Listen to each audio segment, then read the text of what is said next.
जय माता दी मित्रों, आपके और आपके परिवार पर माता रानी की कृपा सदैव बनी रहे। जगत जननी माँ अन्नपूर्णा की महिमा बहुत अधिक मानी जाती है। माता पार्वती का यह स्वरूप सारे संसार का भरण पोषण करता है। कहा जाता है कि जहाँ माँ अन्नपूर्णा की कृपा होती है वहाँ कभी भी अन्न की कमी नहीं आती है। यही कारण है कि घर के रसोई घर को देवी अन्नपूर्णा का निवास स्थान माना जाता है। माँ अन्नपूर्णा को समर्पित महाव्रत का प्रारंभ मार्गशीर्ष माह की कृष्ण पंचमी से होता है और मार्गशीर्ष शुक्ल पक्ष षष्ठी को इसका समापन होता है। शास्त्रों में इस व्रत को बहुत अधिक फलदायक माना जाता है। व्रत का प्रारंभ 7 गांठों वाले धागे को धारण कर किया जाता है और 17 से 21 दिनों तक इस महाव्रत का पालन किया जाता है। देवी अन्नपूर्णा को समर्पित इस व्रत को रखने से संतान की प्राप्ति होती है। इस व्रत को विधि विधान से रखने से घर में कभी अन्न का अभाव नहीं होता है। माता अन्नपूर्णा का व्रत रखने से देवी महालक्ष्मी की विशेष कृपा प्राप्त होती है। इस व्रत को रख माता के चारों ओर परिक्रमा करने से सभी मनोकामनाएं पूर्ण होती हैं। माँ अन्नपूर्णा के इस व्रत को रखने से घर में अन्न से जुड़ी किसी भी प्रकार की समस्या उत्पन्न नहीं होती है। इस दिन पूजा विधि। इस दिन सूर्योदय से पूर्व उठ जाएं और सूर्य को जल अर्पित कर व्रत और पूजा का संकल्प लें। इसके बाद पूजा स्थल को साफ कर वहां गंगा जल छिड़कें। इस दिन रसोई घर की स्नान से पूर्व अच्छे से सफाई कर लें और वहां भी गंगा जल का छिड़काव करें। इसके बाद गुलाब जल का छिड़काव करें। अब जिस चूल्हे पर आपको भोजन बनाना है उस पर हल्दी, कुमकुम, चावल, पुष्प, धूप और दीपक से पूजन कर लें। इसके बाद माँ अन्नपूर्णा की प्रतिमा तस्वीर को किसी चौकी पर स्थापित करें। फिर एक सूत का धागा लेकर उसमें 17 गांठें लगा लें और उस धागे पर चंदन और कुमकुम लगाकर माँ अन्नपूर्णा की तस्वीर के समक्ष रख दें। इसके बाद 10 दूर्वा और 10 अक्षत अर्पित करें। इसके बाद माँ अन्नपूर्णा की धूप व दीप आदि से विधिवत पूजा करें और देवी से प्रार्थना करें कि हे माँ, मुझे धन धान्य, पशु पुत्र, आरोग्य, यश आदि सभी कुछ दें। इसके बाद पुरुष इस धागे को दाएं हाथ की कलाई पर और महिला इस धागे को बाएं हाथ की कलाई पर पहन लें। इसके बाद माँ अन्नपूर्णा की कथा सुनें। फिर बनाए गए प्रसाद का भोग लगाएं और 17 हरे धान के चावल और 16 दुर्वा को लेकर माँ अन्नपूर्णा की प्रार्थना करें और कहें, आप तो सर्वशक्तिमयी हैं, इसलिए सर्वपुष्पयी ये दुर्वा आपको समर्पित है। इसके बाद किसी निर्धन व्यक्ति या ब्राह्मण को अन्न का दान अवश्य करें। माता अन्नपूर्णा की व्रत कथा। एक समय की बात है, काशी निवासी धनंजय की पत्नी का नाम सुलक्षणा था। उसे अन्य सुख प्राप्त थे, केवल निर्धनता ही उसके दुख का कारण थी। यह दुख उसे हर समय सताता था। एक दिन सुलक्षणा पति से बोली, स्वामी, आप कुछ उद्यम करो तो काम चले। इस प्रकार कब तक काम चलेगा? सुलक्षणा की बात धनंजय के मन में बैठ गई और वह उसी दिन विश्वनाथ शंकर जी को प्रसन्न करने के लिए बैठ गया और कहने लगा, हे देवाधिदेव विश्वेश्वर, मुझे पूजा पाठ कुछ आता नहीं है, केवल तुम्हारे भरोसे बैठा हूँ। इतनी विनती करके वह 3 दिन तक भूखा प्यासा बैठा रहा। यह देखकर भगवान शंकर ने उसके कान में अन्नपूर्णा, अन्नपूर्णा, अन्नपूर्णा इस प्रकार 3 बार कहा। यह कौन क्या कह गया? इसी सोच में धनंजय पड़ गया कि मंदिर से आते ब्राह्मणों को देखकर पूछने लगा, पंडित जी, अन्नपूर्णा कौन है? ब्राह्मणों ने कहा, तू अन्न छोड़ बैठा है, सो तुझे अन्न की ही बात सूझती है। जाकर अन्न ग्रहण कर। धनंजय घर गया, स्त्री से सारी बात कही। वह बोली, नाथ, चिंता मत करो, स्वयं शंकर जी ने यह मंत्र दिया है, स्वयं ही खुलासा करेंगे। आप फिर जाकर उनकी आराधना करें। धनंजय फिर जैसा का तैसा पूजा में बैठ गया। रात्रि में भगवान शंकर ने आज्ञा दी, कहा, तू पूर्व दिशा में चला जा। वह अन्नपूर्णा का नाम जपता जाता और रास्ते में फल खाता, झरनों का पानी पीता जाता। इस प्रकार कितने ही दिनों तक चलता गया। वहाँ उसे चांदी सी चमकती वन की शोभा देखने में आई, सुंदर सरोवर देखने में या उनके किनारे कितनी ही अप्सराएं झुंड बनाए बैठी थी। एक कथा कहती और सब माँ अन्नपूर्णा इस प्रकार बार बार कहती थी। यह अघन मास की उज्जैली रात्रि थी और आज से ही व्रत का आरंभ था। जिस शब्द की खोज करने वह निकला था वह उसे वहाँ सुनने को मिला। धनंजय ने उनके पास जाकर पूछा, हे देवियों, आप क्या करती हो? उन सब ने कहा, हम सब माँ अन्नपूर्णा का व्रत करती हैं। व्रत करके कैसे पूजा करते हैं? यह किसी ने किया भी है? इसे कब किया जाए? ये कैसा व्रत है? कैसी विधि है? मुझसे भी कहो।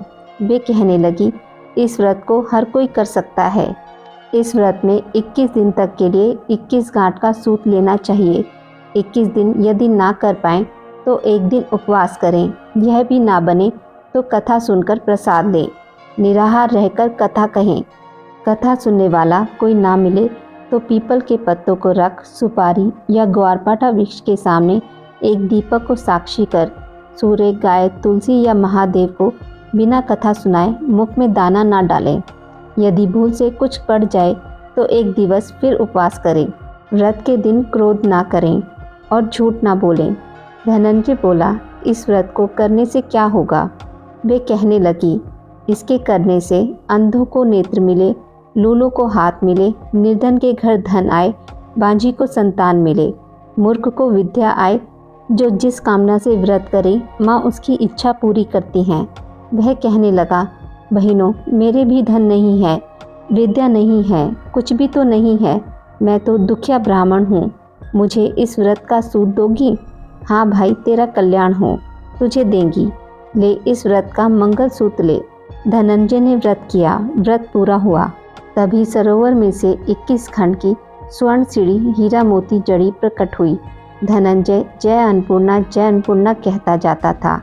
इस प्रकार कितनी ही सीढ़ियाँ उतर गया तो क्या देखता है कि करोड़ों सूर्य से प्रकाशमान अन्नपूर्णा का मंदिर है। उसके सामने सुवर्ण सिंहासन पर माता अन्नपूर्णा विराजमान है। सामने भिक्षा हेतु शंकर भगवान खड़े हैं। देवांगनाएं चंवर डुलाती हैं। कितनी ही हथियार बांधे पहरा देती हैं। धनंजय दौड़कर जगदम्बा के चरणों में गिर गया। देवी उसके मन का कलेश जान गई। धनंजय कहने लगा, माता, आप तो अंतर्यामिनी हो, आपको अपनी दशा क्या बताऊं? माता बोली, मेरा व्रत किया है, जा, संसार तेरा सत्कार करेगा। माता ने धनंजय की जीवा पर बीज मंत्र लिख दिया। अब तो उसके रोम रोम में विद्या प्रकट हो गई। इतने में क्या देखता है कि वह काशी विश्वनाथ के मंदिर में खड़ा है। माँ का वरदान ले धनंजय घर आया। सुलक्षणा से बात कही। माता जी की कृपा से उसके घर में संपत्ति उमड़ने लगी। छोटा सा घर बहुत बड़ा गिना जाने लगा। जैसे शहद के छत्ते में मक्खियाँ जमा होती हैं, उसी प्रकार अनेक सगे संबंधी आकर उसकी बड़ाई करने लगे। कहने लगे, इतना धन और इतना बड़ा घर, सुंदर संतान नहीं तो इस कमाई का कौन भोग करेगा? सुलक्षणा से संतान नहीं है, इसलिए तुम दूसरा विवाह करो।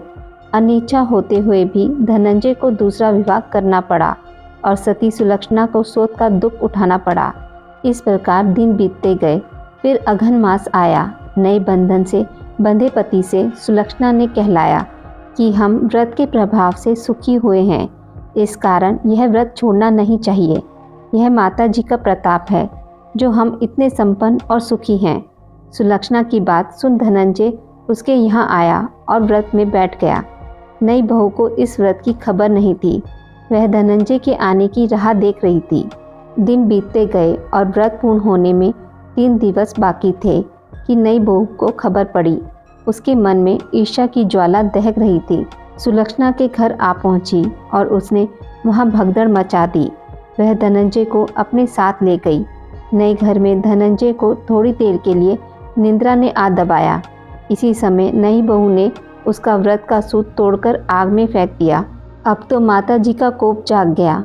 घर में अकस्मात आग लग गई। सब कुछ जलकर खाक हो गया। सुलक्षणा जान गई और पति को फिर अपने घर ले आई। नई बहू रूठकर पिता के घर जा बैठी। पति को परमेश्वर मानने वाली सुलक्षणा बोली, नाथ, घबराना नहीं, माता जी की कृपा अलौकिक है। पुत्र कपूत हो जाता है पर माता कुमाता नहीं होती। अब आप श्रद्धा और भक्ति से आराधना शुरू करो, वे जरूर हमारा कल्याण करेंगी। धनंजय फिर माता के पीछे पड़ गया। फिर वही सरोवर सीढ़ी प्रकट हुई। उसमें माँ अन्नपूर्णा कहकर वह उतर गया। वहाँ जा माता जी के चरणों में रुदन करने लगा। माता प्रसन्न हो बोली, यह मेरी स्वर्ण की मूर्ति ले, उसकी पूजा करना, तो फिर सुखी हो जाएगा। जा, तुझे मेरा आशीर्वाद है। तेरी स्त्री सुलक्षणा ने श्रद्धा से मेरा व्रत किया है, उसे मैंने पुत्र दिया है।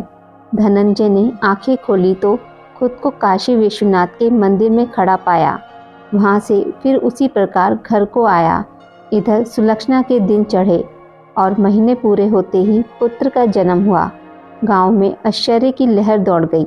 मानता आने लगा। इस प्रकार उसी गांव के निसंतान सेठ के पुत्र होने पर उसने माता अन्नपूर्णा का मंदिर बनवा दिया।